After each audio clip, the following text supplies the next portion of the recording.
Assalamualaikum warahmatullahi wabarakatuh. Saya Ahmad Baihaki Sinaga. Salam ujung kandang bagi kita semua. Saya mahasiswa Universitas Sumatera Utara, Prodi Peternakan, dengan NIM 200306059. Saya membuat video ini untuk memenuhi tugas mata kuliah manajemen ternak potong, di mana dosen pengampunya itu sendiri yaitu Ibu Yunilas. Kemudian salah satu syarat untuk membuat video tersebut adalah mewawancarai narasumber peternakan. Berhubung saya juga memiliki peternakan di sini. Kemudian yang pertama, manajemen pakan. Manajemen pakan, dari pakan itu sendiri kami menggunakan konsentrat, kemudian ada pakan hijauan. Pakan konsentrat yang kami buat yaitu dari berbagai pakan seperti ubi, jagung, ampas ubi, disusul dengan pakan-pakan umum lainnya seperti dedak, bungkil, kelapa, dan lain-lain. Pakan hijauan yang kami gunakan, yang kami tanam yaitu odot, rumput gelaga, rumput gajah, disusul dengan rumput-rumput tanaman liar yang lain. Untuk pemberiannya sendiri, kami menggunakan konsentrat di awal di pagi hari. Kemudian untuk hijauannya, karena kami sistem menggunakan kandang, jadi kami menggunakan sistem cut and carry, atau bahasa simpelnya ngarit. Pemberian untuk hijauan sendiri dilakukan 2 kali, pemberian konsentrat 1 hari. Dimana tadi kalau konsentrat 1 hari itu di 1 kali, satu kali itu di pagi hari, kemudian 2 kali hijauan itu di siang dan sore hari.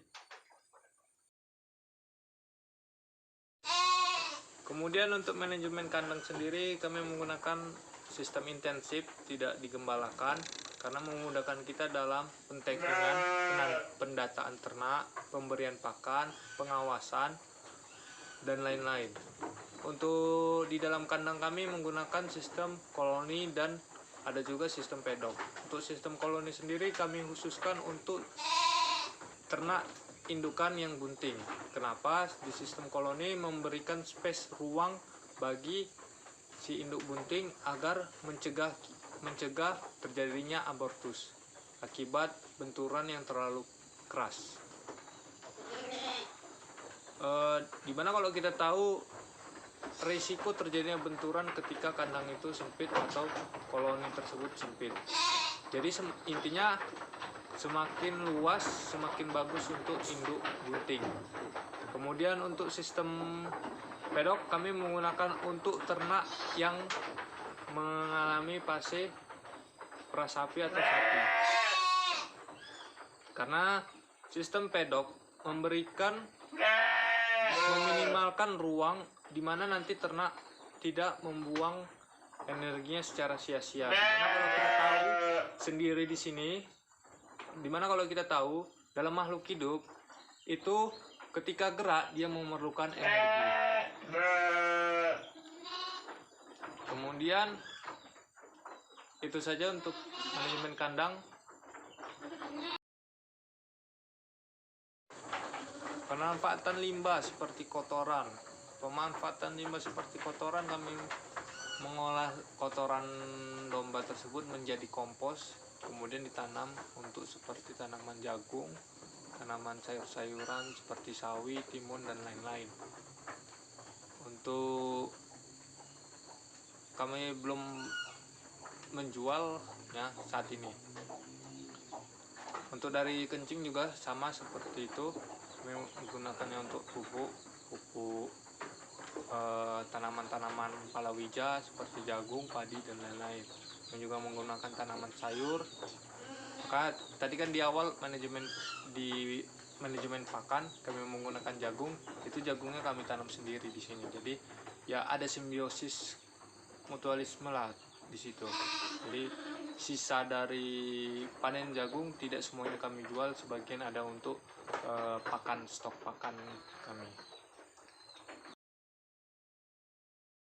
Dari segi produksi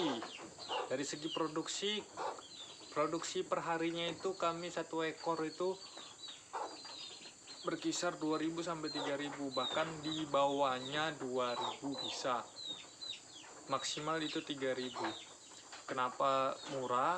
Terbilang murah ya, 3.000, 2.000, 3.000. Kenapa begitu? Karena didukung tempat yang strategis. Tempat yang strategis ini jauh dari pemukiman dan dekat dengan sumber daya pakan.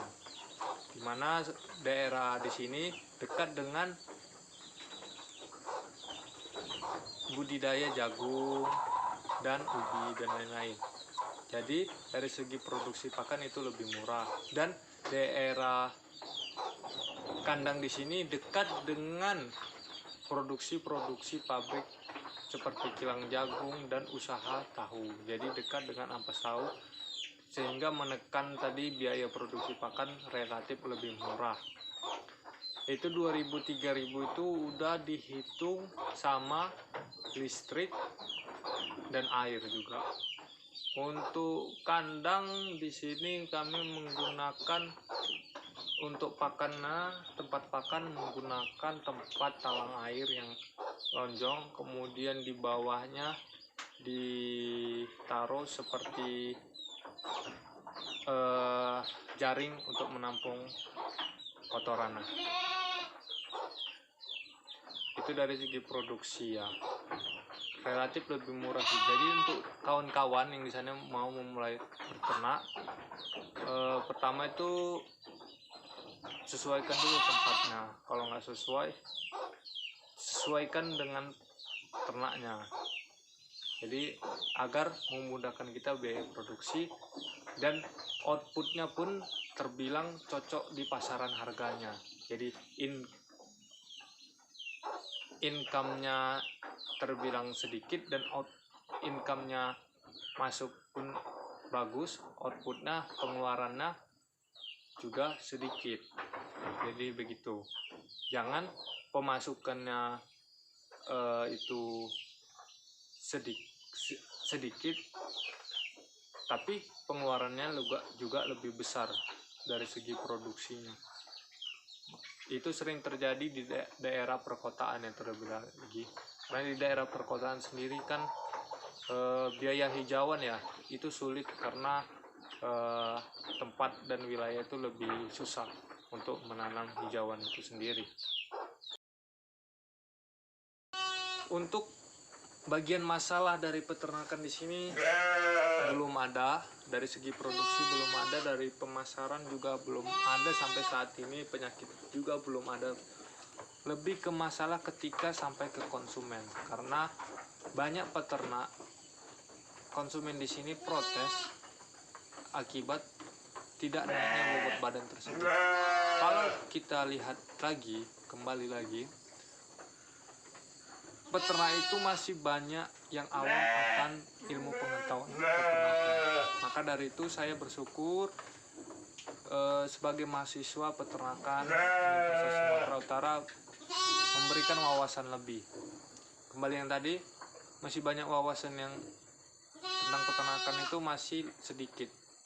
Terutama di ruminansia, peternakan ruminansia masih banyak menganggap seperti sapi dan kambing itu masih kebutuhan nutrisinya bisa hanya dengan hijauan. Hidup, cuman target bobot badan itu tidak akan sampai dengan target yang diinginkan. Sama seperti ayam broiler. Ayam broiler ketika dia grower nutrisinya akan beda. Starter nutrisinya akan beda. Sama juga seperti ini, seperti ruminansia. Jadi ya seperti itu. Jadi kita memberikan wawasan juga, tapi masih ada mungkin dari segi biaya kurang, tapi ya udah kita memberikan wawasan kepada peternak tersebut. Walaupun memang belum banyak yang diterapkan. Ya begitulah, belum banyak diterapkan. Jadi target yang mereka inginkan untuk patterning itu tidak tercapai.